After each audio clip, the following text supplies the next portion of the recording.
पाकिस्तानने पुन्हा अण्वस्त्र हल्ल्याची धमकी दिली आहे। भारताने पाकिस्तानवर हल्ला केला किंवा सिंधू नदीचं पाणी थांबवल्यास अण्वस्त्रांनी प्रत्युत्तर देऊ अशी पोकळ धमकी पाकिस्तानचे रशियातले राजदूत मोहम्मद खालिद जमाली यांनी दिली आहे। तर भारताच्या लष्करी कारवाईच्या योजनांबद्दल आमच्याकडे ठोस पुरावे असल्याचाही दावा त्यांनी केला। That 240 million people of Pakistan are mostly involved in agriculture, and this is the lifeline of Pakistan. Any attempt to usurp the water of the lower riparian or to stop it or to divert it would be an act of war against Pakistan and would be responded the full spectrum of power, both conventional and nuclear. And I'll stop there. तर खालिद जमाली नेमकं काय म्हणालेत आपण पाहूयात ग्राफिक्सच्या माध्यमातून। पाकिस्तानवर हल्ला केला किंवा सिंधू नदीचा पाणी पुरवठा थांबवल्यास अण्वस्त्रांनी प्रत्युत्तर देणार अशी पोकळ धमकी त्यांनी दिली। सिंधू नदीचं पाणी रोखलं तर ते पाकिस्तान विरोधात युद्ध मानलं जाईल आणि त्याला पूर्ण ताकदीने उत्तर देणार। भारताच्या लष्करी कारवाईच्या योजनांबद्दल आमच्याकडे ठोस पुरावे आहेत असं पाकिस्तानचं म्हणणं आहे। भारत कधीही आणि कुठेही हल्ला करू शकतो अशी भीती देखील त्यांनी व्यक्त केली आहे। आणि आता एक ब्रेकिंग न्यूज आहे। भारताने पाकिस्तानला आणखी एक धक्का दिलाय। भारत सरकारने चिनाब नदीवरील बगलिहार धरणातून पाकिस्तानला जाणारा पाण्याचा प्रवाह थांबवलाय। तर झेलम नदीवरील किशनगंगा धरणाचंही पाणी थांबवण्याचा निर्णय घेतला जाऊ शकतो। पहलगाम दहशतवादी हल्ल्यानंतर भारताने पाकिस्तान विरोधात अनेक महत्त्वाचे निर्णय घेतलेले आहेत, महत्त्वाची पावले उचलली आहेत आणि त्यामुळे पाकिस्तानला धडा शिकवण्यासाठी भारताने आता पाणी रोखण्याचा देखील निर्णय घेतलाय।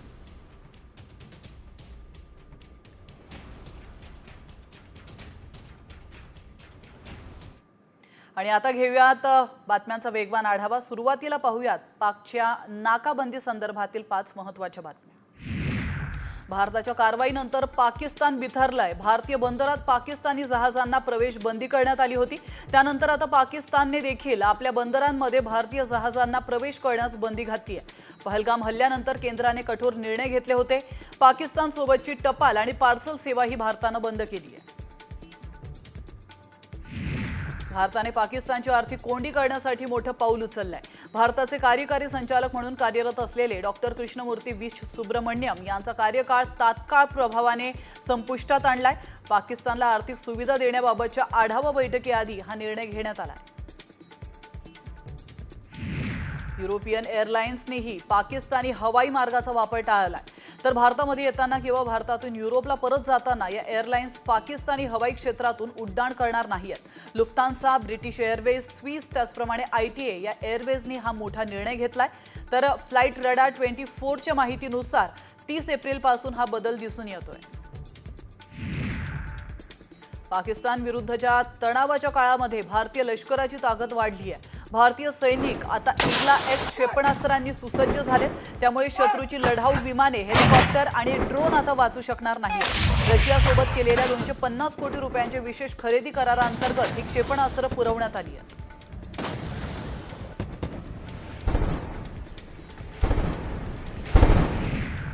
भारताच्या कठोर भूमिकेनंतर आता पाकिस्तानने अधिसूचना काढली आहे। भारतीय जहाजांना पाकिस्तानी बंदरामध्ये येण्यास बंदी असल्याचा परिपत्रकामध्ये उल्लेख करण्यात आलाय।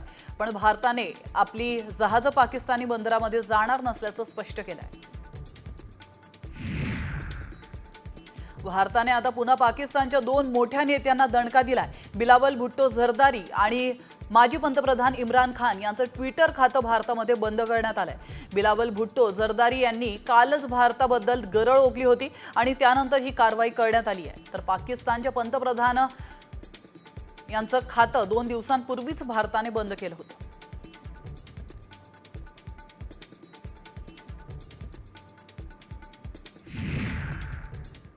आणि आता पाहूयात मुंबईतील महत्त्वाच्या 5 बातम्या।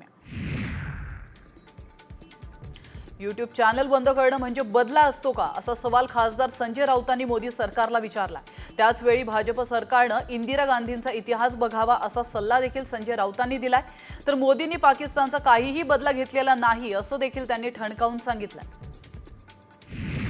शिवसेना पक्ष आणि धनुष्यबाण चिन्ह प्रकरणी सुप्रीम कोर्टामध्ये 1.5 वर्षानंतर सुनावणी होणार आहे। ठाकरे गटानं फेब्रुवारी 2023 मध्ये दाखल केलेल्या याचिकेवर 7 मे रोजी पहिल्यांदा सुनावणी होणार आहे। तर निवडणूक आयोगाने पक्ष आणि चिन्ह एकनाथ शिंदेंना देण्याच्या निर्णयाविरोधात ठाकरे गटानं सुप्रीम कोर्टात याचिका दाखल केली होती। मुंबईहून सुटलेल्या अवंतिका एक्सप्रेसमध्ये एका महिलेवर चाकूने हल्ला करण्यात आलाय। सदर महिला ही मुंबईहून इंदोरला जात असताना तिच्या डब्यामध्ये असलेल्या लोकांसोबत वाद झाला आणि या वादातून तिला मारहाण करून तिच्यावर चाकूने वार करण्यात आले। दरम्यान या प्रकरणी पोलिसात गुन्हा दाखल केला असून 4 आरोपींना ताब्यात घेतलंय। पार्ल्यातील जैन मंदिरावर झालेली कारवाई नियमानुसारच असल्याचं शपथपत्र मुंबई महानगरपालिकेने उच्च न्यायालयामध्ये दाखल केलंय। ही कारवाई मुंबई महानगरपालिकेने नियमानुसार आणि संपूर्ण प्रक्रिया पूर्ण करूनच केली असं या शपथपत्रामध्ये नमूद करण्यात आलं।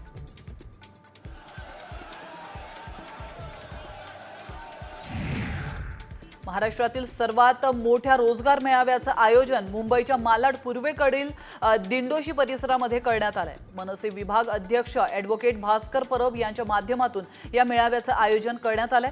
या मेळाव्याच्या माध्यमातून 5,500 रोजगार उपलब्ध करून देण्यात आले।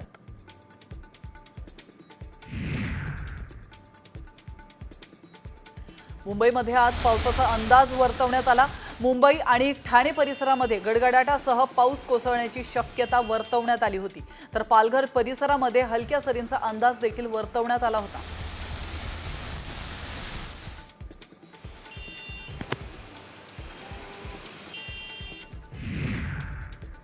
आणि आता पाहूया पुण्यातील टॉप 5 न्यूज।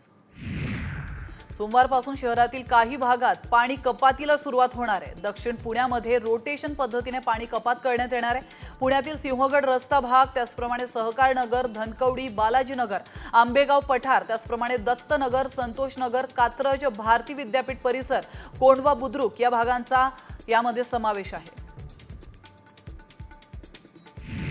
पुण्यातील सिंहगड रोडवर नव्याने उभारण्यात आलेल्या पुलावर वाहतूक कोंडी झाली होती।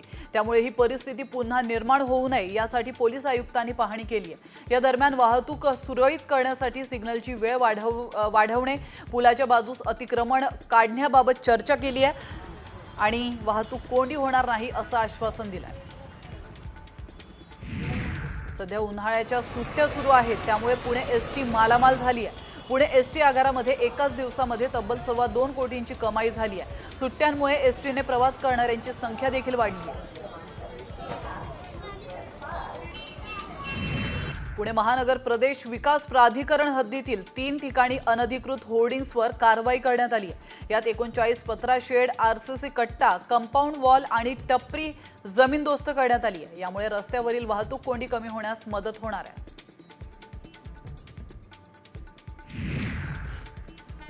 पुण्यात काल केंद्रीय रेल्वे मंत्री अश्विनी वैष्णव, केंद्रीय राज्यमंत्री मुरलीधर मोहोळ आणि खासदार मेधा कुलकर्णींच्या हस्ते पुणे जोधपूर रेल्वेला हिरवा झेंडा दाखवण्यात आला। राज्यामध्ये 23,778 कोटींची रेल्वेची कामं सध्या सुरू असून मोदींचं महाराष्ट्रावर विशेष लक्ष आहे असं यावेळी रेल्वे मंत्र्यांनी म्हटलंय।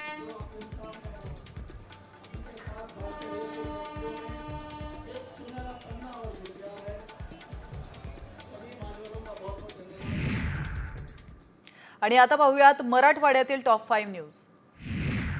बातमी माजलगावमधून। माजलगावच्या खानापूरमध्ये बाप्पानेच लेकाच्या डोक्यामध्ये लाकडी बांबू घालून त्याची हत्या केली आहे। रोहित कांबळे असं मयत तरुणाचं नाव असून गोपाळ कांबळे असं आरोपीचं नाव आहे। तर मिळालेल्या प्राथमिक माहितीनुसार दारू आणण्याच्या कारणावरून वाद झाला आणि यावेळी बाप्पाने जवळ पडलेला लाकडी बांबू मुलाच्या डोक्यामध्ये घालून त्याची हत्या केली। तुळजाभवानी मंदिरामध्ये आता बोगस व्हीआयपींना थेट दर्शन बंदीचा निर्णय घेण्यात आलाय। व्हीआयपी दर्शन पासमध्ये भ्रष्टाचार केला जात असल्याची तक्रार खासदार ओमराजे नाईक निंबाळकर आणि आमदार कैलास पाटील यांनी केली होती। शिवाय भाविकांकडूनही अनेक तक्रारी येत होत्या आणि त्याच अनुषंगाने मंदिर प्रशासनाने हा निर्णय घेतला।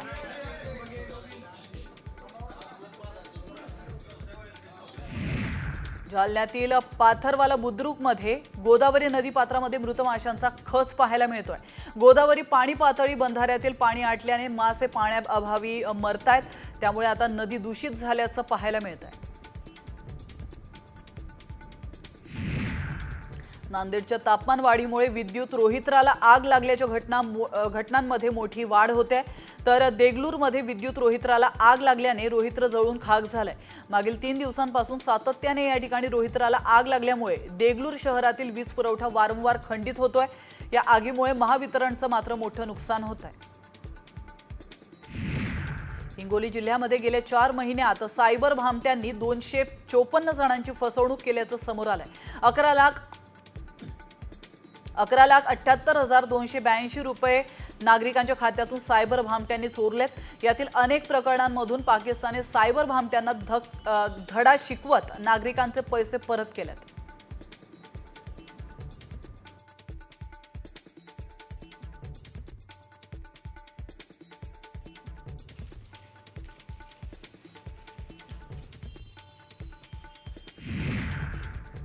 बातमी संभाजीनगरमधून। संभाजीनगर शहरामध्ये उन्हासोबत ताप, उलटी आणि जुलाबाचे रुग्ण वाढतात। यात लहान मुले आणि अबालवृद्धांचं देखील प्रमाण मोठं असल्याचं समजतंय। त्यामुळे नागरिकांना विशेष काळजी घेण्याचं आवाहन प्रशासनानं केलंय।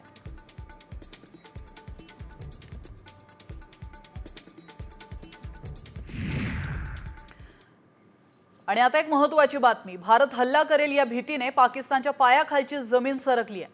त्यामुळे पाकिस्तानने नवी शाळा केली आहे तर मदरशांचेच बंकर बनवण्यात आल्यात। पाकिस्तानमध्ये कशी खळबळ माजली आपण पाहूयात या स्पेशल रिपोर्टमधून।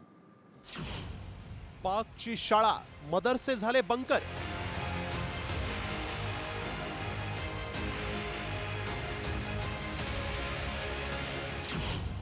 योकेत आणीबाणी, पाकाड्यांनी भरलं राशन पाणी।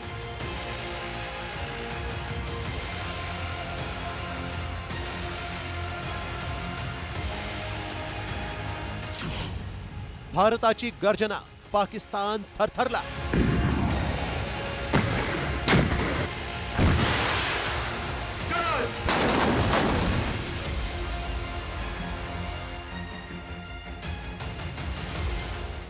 पहलगाममध्ये भ्याड हल्ला करून पाकिस्ताननं भारतीयांचा आत्मा दुखावला आणि आता भारतानं अश्रू पुसून पाकिस्तान विरोधात तिसरा नेत्र उघडलाय। त्यामुळे पाकिस्तानची गाळण उडाली आहे। होय, पाकिस्तानचा थरकाप उडालाय।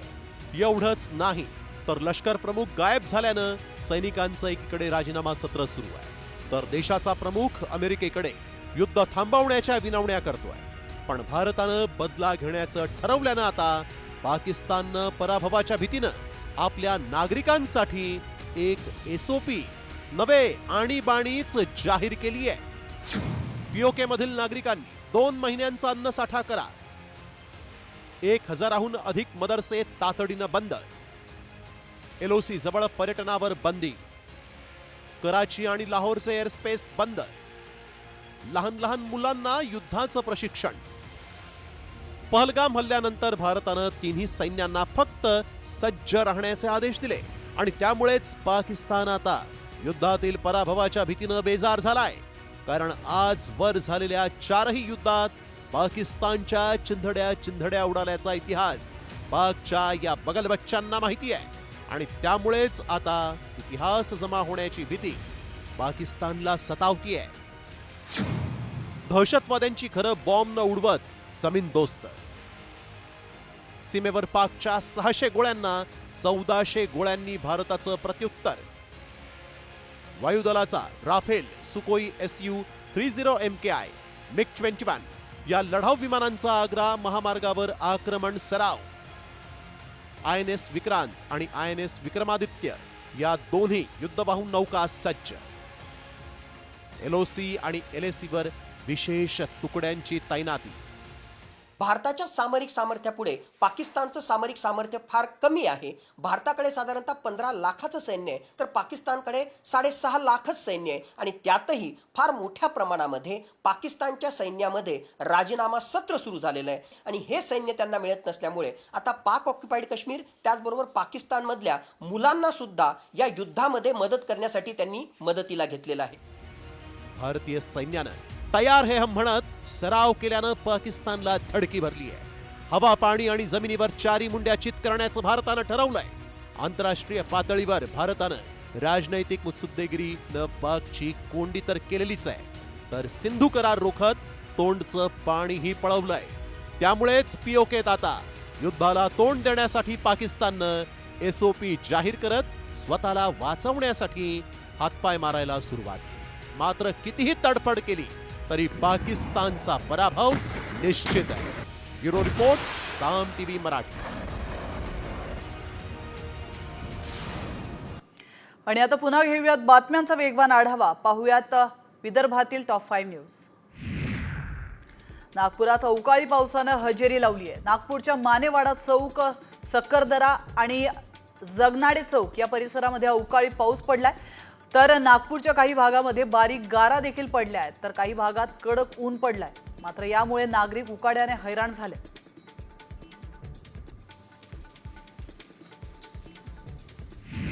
अमरावतीमध्ये 14 केंद्रांवर 5040 विद्यार्थी नीट परीक्षा देत आहेत. या सेंटर परिसरातील झेरॉक्स, त्याचप्रमाणे कॅन्टीन, खाद्यपदार्थांची दुकाने बंद ठेवण्यात आली आहेत. या भागामध्ये फेरीवाले, हॉकर्स वाहनांना बंदी आहे. त्याचप्रमाणे केंद्राजवळील 100 मीटर परिसरामध्ये जमावबंदी करण्यात आली आहे.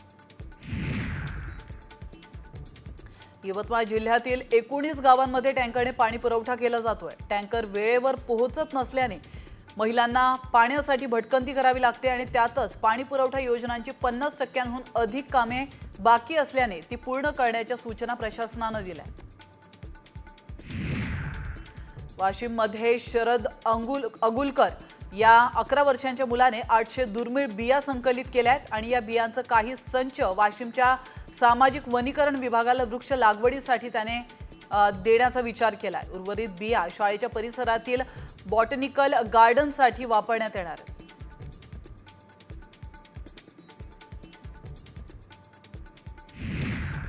बाकी नागपूरमधून नागपुरातील गजबजलेल्या महाल परिसरामध्ये भर रस्त्यात तरुणीनं राडा घातलाय. विरुद्ध दिशेने कार चालवणाऱ्या तरुणीच्या कारला वळणावर दुचाकी चालक धडकलाय आणि या प्रकरणी पोलिसांनी गुन्हा दाखल केला. त्याचप्रमाणे तरुणीचे रक्ताचे नमुने घेतले असून अंमली पदार्थांचं सेवन केलं असल्याची शंका असल्यानं नमुन्याच्या अहवालानंतर कायदेशीर कारवाई केली जाणार.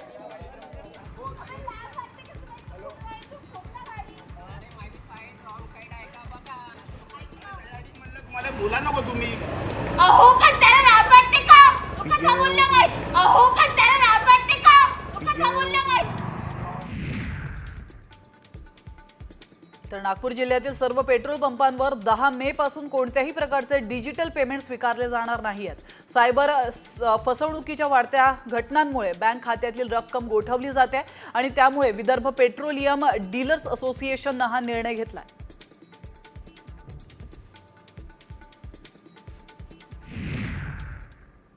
आणि आता पाहूयात पश्चिम महाराष्ट्रातील टॉप 5 न्यूज. तर महाबळेश्वर मिनी काश्मीर म्हणून ओळखलं जात आहे आणि आता महाबळेश्वरमध्ये हेलिकॉप्टर राईडही करता येणार आहे. त्यामुळे हेलिकॉप्टरमधून महाबळेश्वरचं नयनरम्य दृश्य पर्यटकांना अनुभवता येणार आहे.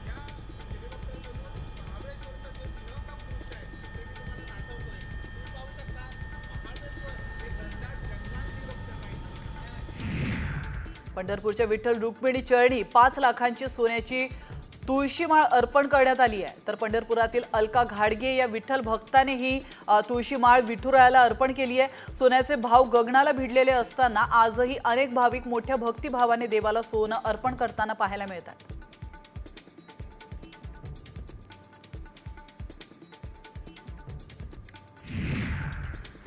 तर छावा सिनेमावरून शिवेंद्रराजे भोसले यांनी प्रतिक्रिया दिली आहे. सिनेमामुळे इतिहास समजायला लागला. खरं तर हे आपलं दुर्दैव, पण छत्रपतींचे अनेक किस्से आहेत ते आत्ताच्या पिढीला माहीत नाहीत असंही ते म्हणाले.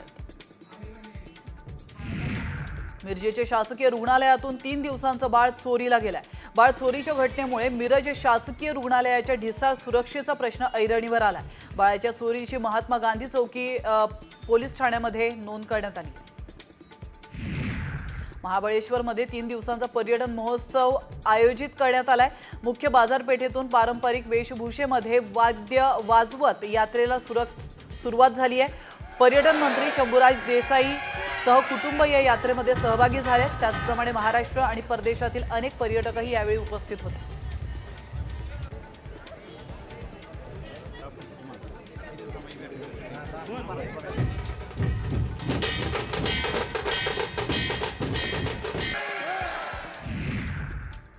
आणि आता पाहूयात कोकणातील टॉप 5 न्यूज. हवामानात बदल झाल्यामुळे काल संध्याकाळनंतर गेटवे ते मांडवा जलवाहतूक सेवा विस्कळीत झाली। यामुळे पर्यटक आणि प्रवाशांची मोठी गैरसोय झाली। तर उन्हाळी सुट्टी आणि शनिवार रविवारमुळे अलिबागला येणाऱ्या प्रवाशांची संख्या मोठी आहे। मात्र बोट सेवा विस्कळीत झाल्याने प्रवाशांना जेट्टीवरच ताटकळत उभं राहावं लागलं।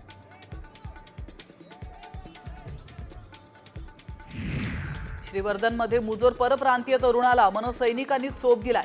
एका रहिवासी सोसायटीमध्ये तो स्थानिकांना दमदाटी करत होता। मनसैनिकांनी सोसायटीच्या कार्यालयामध्ये त्याला अद्दल घडवली आहे। त्याचा मारहाणीचा व्हिडिओ समोर आला।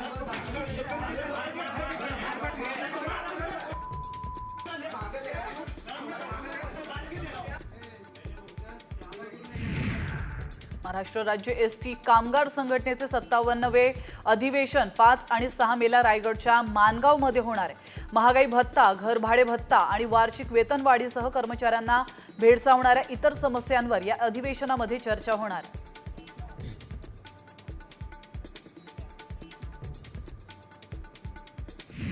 बातमी रत्नागिरीतून। रत्नागिरीतील पतित पावन मंदिरामध्ये ॲडव्होकेट बाबा परुळेकरांनी भजनाला मज्जाव केला।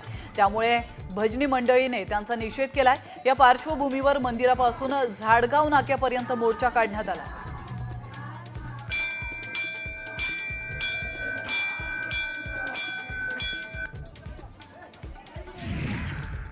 खेड तालुक्यातील दोंदेमध्ये भरधाव दुचाकी स्वाराने पायी जाणाऱ्याला जोरदार धडक दिली आहे। या अपघातामध्ये मारुती गुंडाळ हे गंभीर जखमी झालेत। मेंदूला मार लागल्याने त्यांची प्रकृती चिंताजनक असल्याचं समजतं।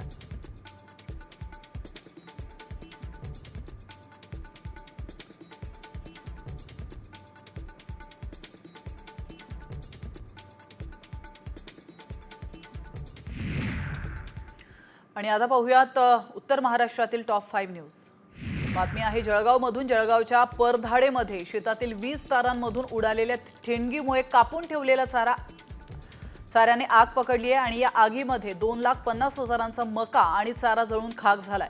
या आगीमुळे शेतकऱ्याचं मोठ्या प्रमाणात नुकसान झालं असून महसूल विभागाकडून पंचनामे करण्यात आले।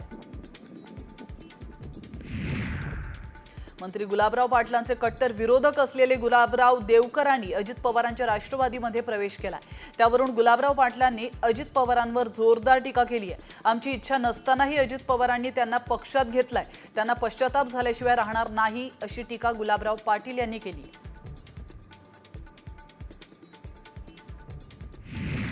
अहिल्यानगर जिल्ह्यातील राजूर गावात कावीळच्या आजारानं थैमान घातलंय। दूषित पाण्यामुळे गावामध्ये कावीळचा फैलाव झालाय। त्यामुळे 2 मुलींना आपला जीवही गमवावा लागलाय।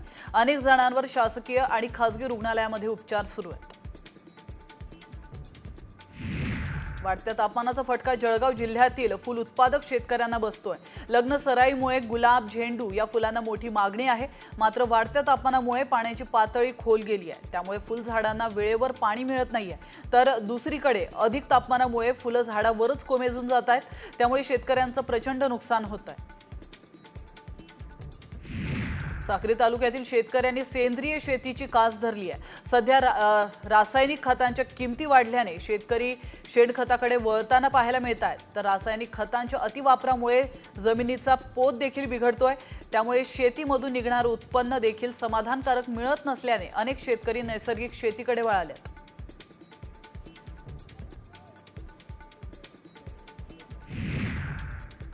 आणि आता पाहूयात नाशिकमधील टॉप 5 न्यूज।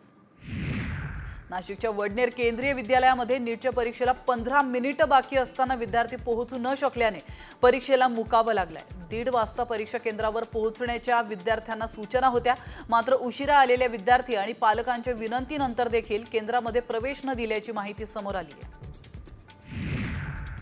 नाशिकच्या येवल्यातील कोळंबमध्ये आवारे वस्तीवर सशस्त्र दरोडा टाकण्यात आलेला आहे। मध्यरात्रीच्या 4 ते 5 अज्ञात दरोडेखोरांनी चाकूचा धाक दाखवून घरातील महिलांना मारहाण केली आहे आणि त्यांच्या अंगावरील सोनं तसंच कपाटातील 50,000 रुपये चोरून नेलेत। या 2 महिला जखमी झाल्यात।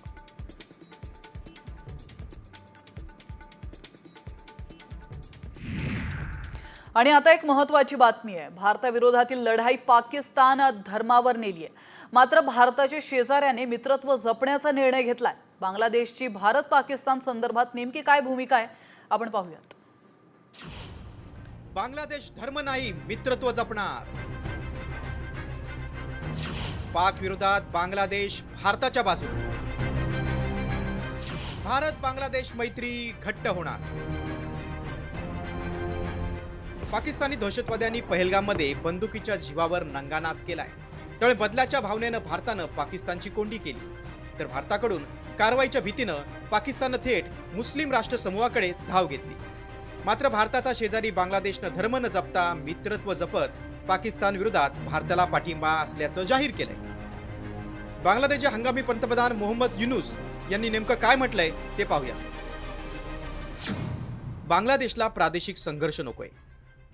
भारत आणि बांगलादेशमध्ये मित्रत्वाचे संबंध आहेत.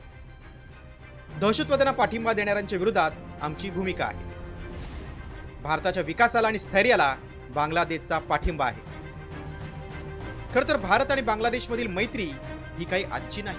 यामागे शत्रूचा शत्रू मित्र असा इतिहास आहे. 1971 मध्ये पाक पासून बांगलादेशला स्वातंत्र्य मिळवण्यात भारताची महत्त्वाची भूमिका होती. मुक्ती संग्रामाच्या वेळी भारताकडून बांगलादेशी शरणार्थींना आश्रय देण्यात आला. 1972 मध्ये भारत बांगलादेशमध्ये मैत्री, शांतता आणि सहकार्य करार झाला. सीमा सुरक्षा आणि कुंपण यासारख्या गोष्टींसाठी सहकार्याची भावना होती. भारत बांगलादेशचा सर्वात मोठा व्यापारी भागीदार आहे. 1971 मध्ये भारत पाकिस्तान युद्ध झालं. त्यावेळी पूर्व पाकिस्तान म्हणजेच आताच्या बांगलादेशमधील बंडखोरांनी भारताला पाठिंबा दिला. तेव्हा पाकिस्तानचा तुकडा पाडून बांगलादेश स्वतंत्र करण्यासाठी भारतानं महत्त्वाची भूमिका बजावली. तेव्हापासून भारत बांगलादेशमध्ये मैत्रीपूर्ण संबंध आहे. मात्र मध्यंतरीच्या काळात शेख हसीना यांची सत्ता गेल्यानंतर बांगलादेश आणि भारतामधील संबंध बिघडण्याची शक्यता होती. मात्र पहलगाम हल्ल्यानंतर बांगलादेशनं धर्माकडे न झुकता मित्रत्व जपण्याचा निर्णय घेतलाय. खरं तर दक्षिण आशियाई देशांमधील चीन आणि पाकिस्तान बांगलादेशला भारताविरोधात चिथावणी देण्याचा प्रयत्न करतात. मात्र बांगलादेशनं भारताच्या बाजूने भूमिका घेतल्यानं पाकड्यांचे नापाक इरादे भुईसपाट झाले. ब्युरो रिपोर्ट, साम टीव्ही न्यूज.